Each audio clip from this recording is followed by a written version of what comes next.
For my cultural aspects of learning presentation, I have chosen to discuss the Asian population, as I have had several Asian English language learner students come into my classrooms throughout the years. So there are many cultures represented in my classroom, as I've said. Each school year, I have between 4 to 6 ELLs in my class, each coming from a different background. This past school year, I had an Egyptian student, 2 Asian students, 2 Mexican students, and 1 African American student from Jamaica. So I have a wide range of ELLs that come into my school and my classroom. The culture that I chose to focus on is the Asian population. Each year I have at least 1 Asian student in my classroom that receives ELL services through the school system. And it's not noted here, but often the Asian students that are receiving ELL services only need them for 1 school year, and then they're caught up enough that they are able to be exited from the program once they pass the last LINCS test. One thing that I've noticed over the years is the misinterpretation that I have had in regards to this population of students. Usually, my high-level learners are the ones asking the most questions, are most inquisitive, and are quick to answer questions that are asked by the teacher. My Asian students are some of my highest level learners. Even though they're ELL learners, they are still my highest performing students. However, they very rarely will become involved in the lesson while I'm teaching it. So while I have all the other high-level learners asking questions that extend the lesson and clarification questions, these students tend to remain quiet and set back. In an article by Raymond and Shun, which was published in 2017, they discuss how students from this culture have more of a passive learning style and rely on all of the information to be provided to them by the teacher so that they can take it all in and memorize it. I didn't understand that or realize that. So I had always thought that they were just shy or just being quiet. It's actually a form of respect in their culture that they listen carefully to what the instructor, parent, teacher, elder is telling them, take it all in, and then they can ask questions at a later time in a more intimate, private setting. Based on that same article, they discussed that it's evident, and what I got out of it was that it's evident that listening plays a much greater role in literacy than speaking does. Their culture is taught to listen first, and then if confusions are still evident, they can seek clarification. So when we're thinking about those 4 domains of literacy learning, speaking plays a much smaller role than listening does. Quoted from Raymond and Shun on page 202, they state, in order not to disrupt lessons, respondents indicated they prefer to ask questions in between break time instead of during class, where lessons are ongoing. Students also approach teachers after class sessions have ended, and some even send email. Clearly, in 4th grade, email is not the way that they're communicating with me. But now that I've research this culture and their learning styles and think back to my past Asian culture students, it does make sense now that they did not participate during the lessons, but several times they would approach me at a later time during independent work or if there was a break time and ask me questions that they needed clarification on. So that does make sense for why they were doing that. The students understand that they need to respect the teacher and should listen first before asking questions that the teacher may eventually get to. So it's that respect piece. They're waiting for the teacher to finish before asking questions that may already be addressed later in the lesson. In the Asian culture, all components of literacy, reading, writing, speaking, and listening, are seen in 2 ways.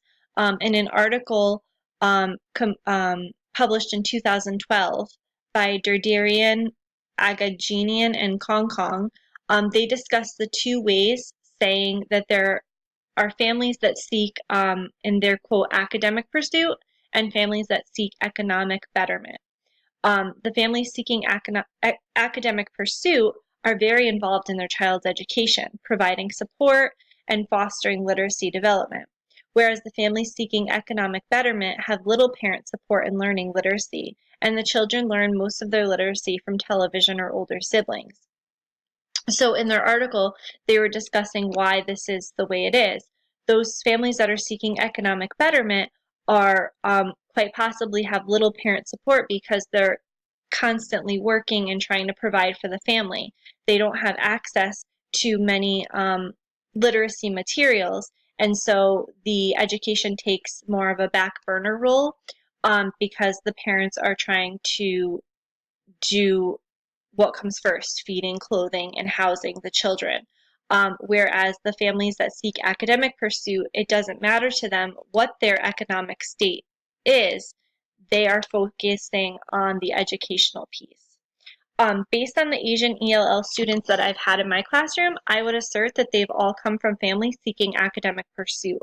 All of the families have been fully involved in their child's education, and as I said previously, most of the Asian students that receive ELL services in my school are exited within a year of the program. Implications. So as a teacher, I need to be aware of my learners' styles of learning as well as my own style of teaching. As evidenced in previous slides, I need to be aware of the cultural norms of my Asian students, which includes allowing them to be quiet during instruction, to develop understanding and show a form of respect, which again is something that I learned in my research. My teaching style tends to be very laid back. I encourage my students to explore, ask questions, and dig deeper. I also require that all students participate in the lessons in some way. So one example is that I use popsicle sticks to call on students when I have a question or would like some input and reflection during the lesson. I also have the Class Dojo app where I can click random and a random name will pop up and I will address that student with a question or ask for input during reflection as well. This is a strategy now that I know a little bit more about the Asian culture that I'm going to need to adjust. Knowing the background of my Asian students' culture and the idea that speaking during teaching is disrespectful, I cannot intentionally call on them knowing that it'll make them uncomfortable and go against their beliefs. And I do, again, thinking back, remember the pressure and the amount of uncomfortability that it put on my Asian learners when I did call on them in the middle of a lesson. So this is something that I'm going to have to adjust. However, at the same time, in a way, my laid-back teaching style does support their cultural beliefs in that they're welcome to come to me anytime after the lesson with questions, which again, I have seen in the past. I do feel that I can, however, support their learning styles in many other ways. So on in an article by Harold Stevenson, he asserted Americans will be satisfied if the scores are similar to or lower than those they expect. Asians will be satisfied if the students do better than what is expected. So in a study that he did, he surveyed some American parents and some Asian parents. And if the score was, if the American parents wanted the students to receive a score of an 80, and they scored lower than that, they were still pleased. If Asian parents wanted their students to score an 80, they were only pleased if they did better than the 80. So the standards for American students are a lot lower than they are for Asian students.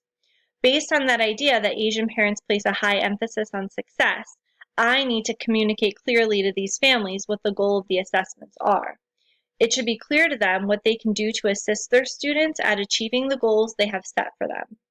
So another strategy that can impact my instructional practices to better support ELs in all 4 domains of literacy would be to incorporate more lessons, experiences, and opportunities to build background knowledge that can support their own cultural knowledge while incorporating knowledge of the American culture. So in this slide, I'm discussing 2 things. The fact that I need to communicate clearly to the families what the goals are and how their students can achieve them. And I need to make sure that I'm explicitly providing these Asian students with background knowledge that they can use to support their understanding of American culture. Based on the previous slide, some strategies for building this background knowledge are discussed by Yin Croft. She's a third grade ELL teacher. She is of the Asian culture, and she also teaches Asian students through the ELL program. So strategies that she discussed that I think would be beneficial in my classroom include inviting visitors from different backgrounds to come to the classroom, such as a local writer and authors, which could bring in that literacy piece for reading and writing.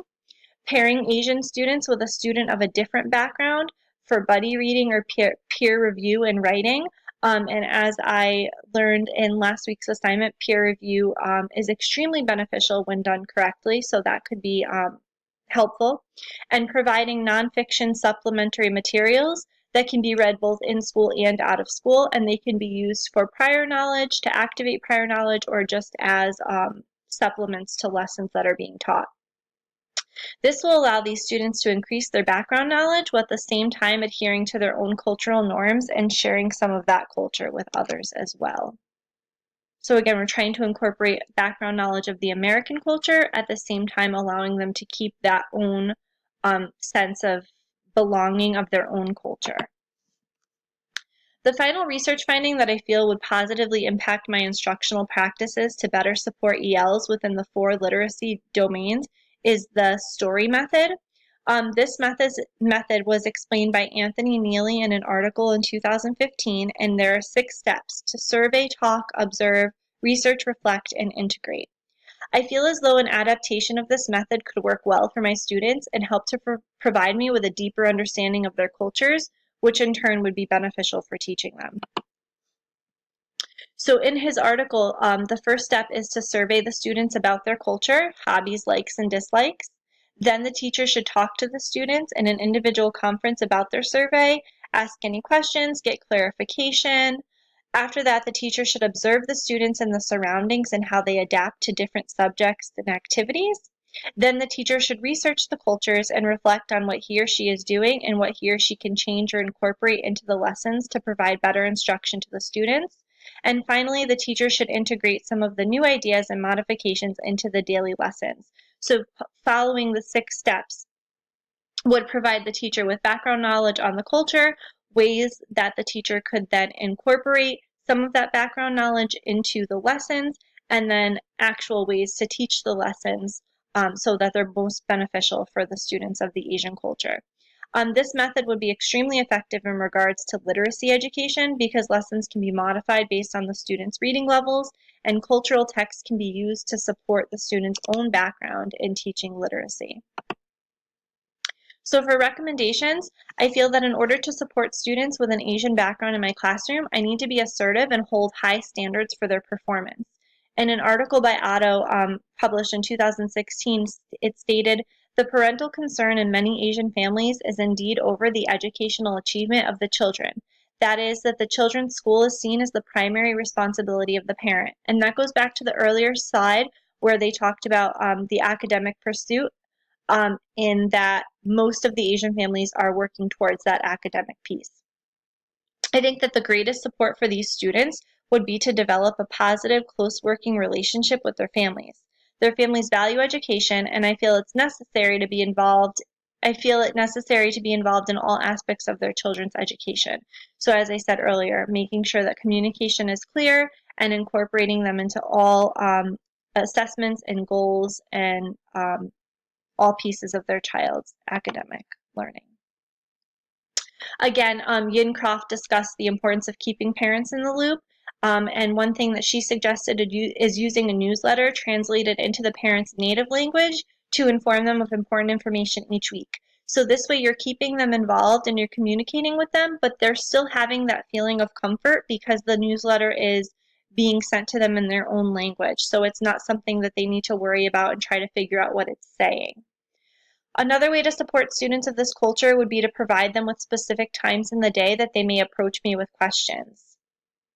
That goes back to that piece where the students do